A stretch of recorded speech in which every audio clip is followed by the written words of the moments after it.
Well, good afternoon, friends. Mark Holmes here, and as always, I want to thank you all for watching, commenting, subscribing, and being part of the Joe Boo Sports Report. Without you guys, as well as you ladies, you know, this literally does not work. Hold on.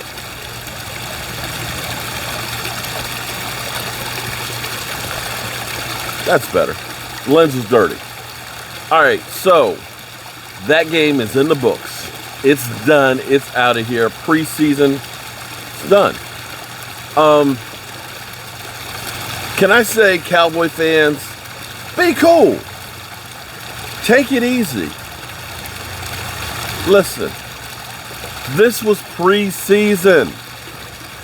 Preseason means nothing other than not losing key players. Bottom line.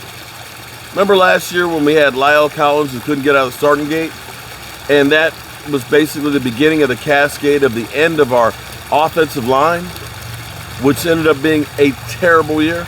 Remember last year when we ended up having Mike Nolan here with a new defense with no time to try and implement it, and players literally saying, it's too complex. And remember signing a whole bunch of players that were old and broke down and on the PUP list? Yeah, those guys. Sure, the Cowboys are 0-3 in preseason. But when you take a game where the Cowboys literally said, we got 30 players that aren't going to play, our top 30 guaranteed roster spots, that's what you get, guys. When you take the guys who are calling plays and Kellen Moore and say, we're going to have the quarterback coach call the plays. And instead of having Dan Quinn call the plays, you have Joe Witt. That's what you get when you don't play Micah Parsons and Jalen Smith and all of your starters. I don't see how you think that equates to what you're going to do. You don't game plan for preseason. You don't. You don't. You don't show anything in preseason. For people that are saying, well, we should have done this, or we shouldn't. You don't want to give them any hint or idea what you may do during the season. Hell, who even is going to be the starters if you don't have to? Don't give any information whatsoever. It's ultra secret. Listen, the Cowboys did what you're supposed to do in preseason. The exception of Gallimore getting hurt. Get out alive. Don't get hurt. 2, they got work in. They worked the hell out of guys like Terrence Steele that may have to play at some point as a backup. Let's get those guys experience right now so that way they can do something if needed. Tyron Smith doesn't need preseason practice. Zach Martin doesn't need preseason practice. Lyle Collins does not need to have preseason practice games. Stop thinking that preseason matters. Whoop-de-doo. The Baltimore Ravens have won 20 straight preseason games. Okay? Did they win the Super Bowl last year? No. They ended up losing their starting running back yesterday. That's what they got for that. That's their prize. Okay. What you saw here was guys trying to make a final impression on reasons why they should be kept on the team. That's what it is. At least that's the way the Cowboys took the approach of this game. The 49ers, well, they took a different one. So they have Jimmy Garoppolo out there going headfirst into the end zone. And then they have Trey Lance diving headfirst into the end zone. I'm okay not doing that with Dak Prescott in preseason. Just not. So now that we've got these games out of the way, thank God we got the Giants left in about another hour. And then preseason is in the books. Thank God.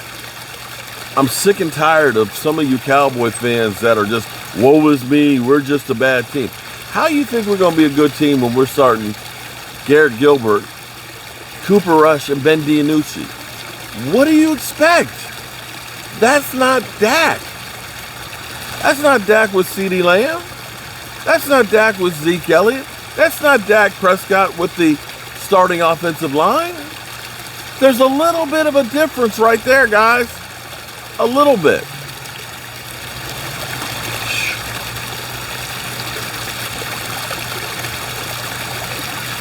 The Cowboys, honestly, I know I'm a homer. I'm a homer. I'm not going to say it any other way. I am going to try and look for the positives of the Dallas Cowboys because I'm a homer. I love the Cowboys. I want to see them do well. Maybe that shades a little bit of my judgment, just a little bit. But looking from last year to this year, I see major improvements. I just do. I see a sense of urgency with a lot of players. I see a lot of players that want to make amends for last year that kind of checked out on it. I see Zeke Elliott looking lighter and faster. I see Dak Prescott wanting, with a sense of urgency after losing his brother and being injured last year, wanting to get this shit turned around. I see Mike McCarthy saying that, you know what, it wasn't Aaron frickin' Rodgers. I'm a coach. I see Dan Quinn trying to say he got the raw deal in Atlanta. Wasn't me, bro. Wasn't me. And I see young guys like Micah Parsons that you realize the Cowboys did pretty good at getting that guy. To go with guys like CeeDee Lamb that, yeah, I want to be where Drew Pearson and Michael Irving are. And I'm going to put in the work to get there. Y'all can't see that, then I don't know what to tell you.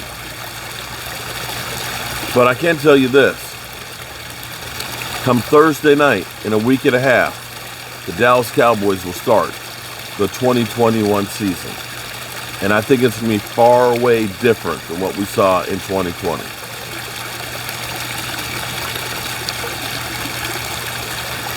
I really do. So, that's all I got to say about that. Keep the faith. And I can't say for certain that Cowboys are going to be great. The Cowboys are going to be bad. But how about we give this team, this defense that probably will have 75% new starters this year from last year. How about we have this new coach in Dan Quinn? How about we at least give him a couple of games before we condemn him? How about we try and put some positivity out in the universe and believe in him before we trash them?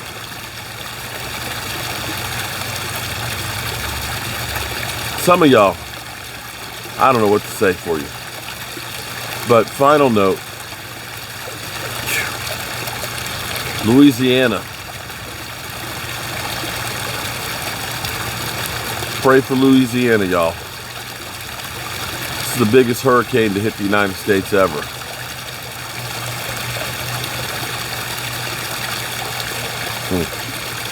I'll catch y'all a little later. Thank you as always for listening to the Joe Boo Sports Report.